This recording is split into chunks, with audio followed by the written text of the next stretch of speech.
ಧಾರಾವಾಹಿಯಲ್ಲಿ ನಡೆಸಿದವರು ಅನುಪಮಾ ಗೌಡ. ಇದಕ್ಕೂ ಮುನ್ನ ಹಳ್ಳಿ ದುನಿಯಾ ಎಂಬ ರಿಯಾಲಿಟಿ ಶೋನಲ್ಲಿ ಅನುಪಮಾ ಗೌಡ ಸ್ಪರ್ಧಿಸಿದ್ದರು ಅನ್ನೋದು ನಿಮಗೆ ಗೊತ್ತಿದೆಯಾ? ಹಳ್ಳಿ ದುನಿಯಾ ರಿಯಾಲಿಟಿ ಶೋ ಮೂಲಕ ಫೇಮಸ್ ಆದವರು ಅನುಪಮಾ ಗೌಡ. ಬಳಿಕ ಚೀಸೌ ಸಾವಿತ್ರಿ, ಅಕ್ಕ ಸೀರಿಯಲ್ಗಳಲ್ಲಿ ನಟಿಸಿದರು. ಆನಂತರ ಬಿಗ್ ಬಾಸ್ ಕಾರ್ಯಕ್ರಮದಲ್ಲಿ ಸ್ಪರ್ಧಿಸಿದ ಅನುಪಮಾ ಗೌಡ ಆ ಕರಾಳ ರಾತ್ರಿ, ಪುಟ 109 ಸಿನಿಮಾಗಳಲ್ಲಿ ಮಿಂಚಿದರು. ಇಂದು ಕನ್ನಡ ಕಿರುತೆರೆಯ ಜನಪ್ರಿಯ ನಟ ಚಂದನ್. ರಾಧಾ ಕಲ್ಯಾಣ, ಲಕ್ಷ್ಮೀ ಬಾರಮ್ಮ ಮುಂತಾದ ಹಿಟ್ ಸೀರಿಯಲ್ಗಳಲ್ಲಿ ನಟಿಸಿದ ಚಂದನ್ ಮೊದಲು ಕಾಣಿಸಿಕೊಂಡಿದ್ದು ಪ್ಯಾಟೆ ಮಂದಿ ಕಾಡಿಗ್ ಬಂದ್ರು ರಿಯಾಲಿಟಿ ಶೋನಲ್ಲಿ. ಈ ಕಾರ್ಯಕ್ರಮದಿಂದ ಚಂದನ್ಗೆ ಸಿಕ್ಕಾಪಟ್ಟೆ ಜನಪ್ರಿಯತೆ ಸಿಕ್ತು. ಬಿಗ್ ಬಾಸ್ ಕನ್ನಡ 3 ಕಾರ್ಯಕ್ರಮಕ್ಕೆ ಭಾಗವಹಿಸಿದ್ದ ಚಂದನ್ ರನ್ನರ್ ಅಪ್ ಸ್ಥಾನ ಪಡೆದರು. ಚಂದನ್ ವೃತ್ತಿ ಬದುಕಿಗೆ ಬಿಗ್ ಬಾಸ್ ಕೂಡ ಬೂಸ್ಟ್ ಕೊಟ್ಟಿತ್ತು. ರಾಧಾರಮಣ, ಗಾಂಧಾರಿ ಸೀರಿಯಲ್ಗಳಲ್ಲಿ ನಟಿಸಿದ ಕಾವ್ಯ ಗೌಡ ಕೂಡ ಮೊದಲು ಫೇಮಸ್ ಆಗಿದ್ದು ಪ್ಯಾಟೆ ಮಂದಿ ಕಾಡಿಗ್ ಬಂದ್ರು ರಿಯಾಲಿಟಿ ಶೋ ಮೂಲಕ ಅನ್ನೋದು ನಿಮಗೆ ನೆನಪಿದೆಯಾ?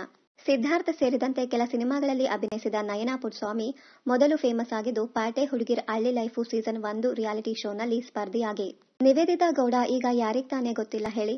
ನಿವೇದಿತಾ ಗೌಡ ಮೊದಲು ಟಿವಿ ಪರದೆಯ ಮೇಲೆ ಕಾಣಿಸಿಕೊಂಡಿದ್ದೇ ಬಿಗ್ ಬಾಸ್ ಕನ್ನಡ ಶೋದಿಂದ. ಈ ಕಾರ್ಯಕ್ರಮದಿಂದ ನಿವೇದಿತಾ ಗೌಡ ಕನ್ನಡಿಗರ ಮನೆ ಮಾತಾದರು.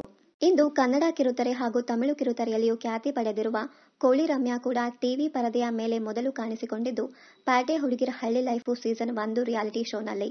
ಅಷ್ಟಕ್ಕೂ ರಮ್ಯಾ ಬಾಲಕೃಷ್ಣ ಅವರಿಗೆ ಕೋಳಿ ರಮ್ಯಾ ಅಂತ ಫೇಮಸ್ ಆಗಿದ್ದೇ ಪ್ಯಾಟೆ ಹುಡುಗಿರ್ ಹಳ್ಳಿ ಲೈಫು ಸೀಸನ್ 1 ಕಾರ್ಯಕ್ರಮದಿಂದ. ಈ ಶೋನ ಟಾಸ್ಕ್ ಒಂದರಲ್ಲಿ ರಮ್ಯಾ ಕೊಟ್ಟ ಪರ್ಫಾರ್ಮೆನ್ಸ್ನಿಂದ ಕೋಳಿ ರಮ್ಯಾ ಎಂಬ ನಿಕ್ ನೇಮ್ ಬಂತು. ಇನ್ನಷ್ಟು ಕನ್ನಡ ಧಾರಾವಾಹಿ, ಸಿನಿಮಾ ಹಾಗೂ ಬಿಗ್ ಬಾಸ್ ಕನ್ನಡ ಸೀಸನ್ 10ರ ಡೈಲಿ ಅಪ್ಡೇಟ್ಸ್ಗಾಗಿ ಚಾನಲ್ ಅನ್ನ ಸಬ್ಸ್ಕ್ರೈಬ್ ಮಾಡಿ. Thank you.